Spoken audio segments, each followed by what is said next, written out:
শুক্রবার রাজধানীর বাজারগুলোতে ক্রেতা সমাগম একটু বেশিই থাকে। ছুটির দিনে বাজারে পণ্যের সরবরাহ এবং দাম কেমন যাচ্ছে তা জানাতে মহাখালী কাঁচাবাজার থেকে এই মুহূর্তে সরাসরি যুক্ত হচ্ছেন সহকর্মী কিশোর জাহান। কিশোর, কেমন দেখছেন আজকের কাঁচাবাজার পরিস্থিতি? ছুটির দিনে পণ্য সরবরাহ কেমন, ক্রেতারা কি বলছেন?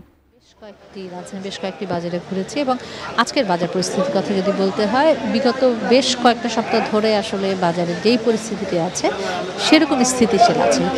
যদি কাঁচা বাজার দিয়ে শুরু করতে চাই, আমরা আসলে ঈদের আগে কাঁচা বাজারের যেরকম কিছুটা ঊর্ধ্বমুখী দেখেছিলাম কিছু কিছু সবজির ক্ষেত্রে, যেমন পেঁপের কথা বলতে হয়, সে সময় আমরা ৮০ টাকা করেও কিন্তু কেজি বিক্রি হতে দেখেছি।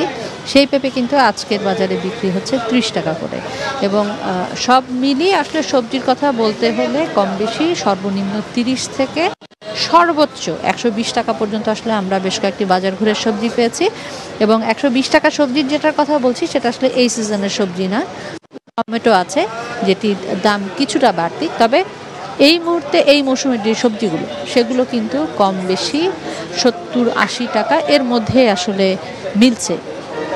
এবং বাজার সব মিলিয়ে আসলে ক্রেতা যারা আছেন তারাও যেমন সন্তুষ্টির কথা বলছেন, বিক্রেতা যারা আছেন তারাও কিন্তু দাম আসলে জানিয়েছেন যে বিগত সময়ের মতোই আসলে দামটা বাড়তে হয়।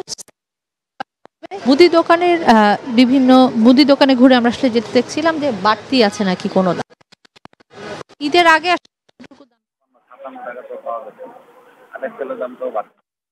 অ্যান্টিব্যাকটেরিয়াল অ্যাডিটিভ যুক্ত সেরা ওয়াটার ট্যাঙ্ক বিশুদ্ধ পানিতে ব্যাকটেরিয়া জন্মাতে দেয় না। ঈদের আগেও আমরা দেখেছিলাম যে চালের দাম কিছুটা বাড়ে, সেখান থেকেই কি আরো বাড়লো নাকি কমে কিছুটা বেড়েছে? ঈদের আগে যখন বাড়ছিল ওটা আপনার হলো ৮ আনা ২০ পয়সা ৮ আনা ১ টাকা দিতে পারছে, আর ঈদের পরে এসে ৫ টাকা ৬ টাকার মধ্যে দিতে পারছে হঠাৎ করে।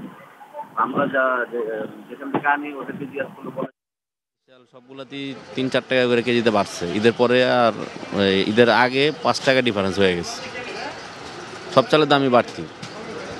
ঈদের আগেও আমরা দেখেছিলাম যে চালের দাম কিছুটা বাড়তি ছিল, সেইখান থেকে আর চালের দাম পড়েনি, সেখান থেকেই কি আরো বাড়লো না কমে কিছুটা বেড়ে? ঈদের আগে যখন বাড়ছিল ওটা আপনার হলো ৮ আনা ২০ পয়সা ৮ আনা ১ টাকা কেজিতে বাড়ছে, আর ঈদের পরে এসে ৫ টাকা ৬ টাকার মধ্যে কেজিতে বাড়ছে হঠাৎ করে। তো আমরা যেখান থেকে আনি ওদেরকে জিজ্ঞাসা করলে বলে যে মেলে দাম বাড়তি, ধানের দাম বাড়তি। তারপরে এখন তো আবার ওই নতুন চাল কাটার পরে ধানগুলো স্টক করে, ওই স্টকের কারণে হয়তো দামটা বাড়তে পারে। যেটি বলছিলাম বুবলি, যে মুদি দোকানের আসলে যে জিনিসপত্রগুলো আছে সেখানে আসলে আমরা অন্য জিনিসগুলোর দাম সেরকম বাড়তে না দেখলেও একই রকম আছে সেরকম স্থিতিশীল দেখলেও কিন্তু চালের দামটা কিছুটা বাড়তে, বিক্রেতারাও কিন্তু সেটাই জানাচ্ছিলেন। আর সব মিলিয়ে যদি আসলে সয়াবিন তেল বা অন্যান্য গুঁড়ো দুধের কথাও বলতে হয়, ঈদের আগ মুহূর্তে আসলে যেভাবে দামটা বেড়েছিল, কারণ আমরা দেখেছি যে ঈদের আগে আসলে সয়াবিন তেলের কিন্তু সংকট তৈরি করা হয়েছিল, এক ধরনের কৃত্রিম সংকট, এবং পরবর্তীতে দাম বাড়িয়ে সেটা স্থিতিশীল হয়েছে। এখনও কিন্তু সেই বাড়তি দামেই স্থিতিশীল বলতে হবে।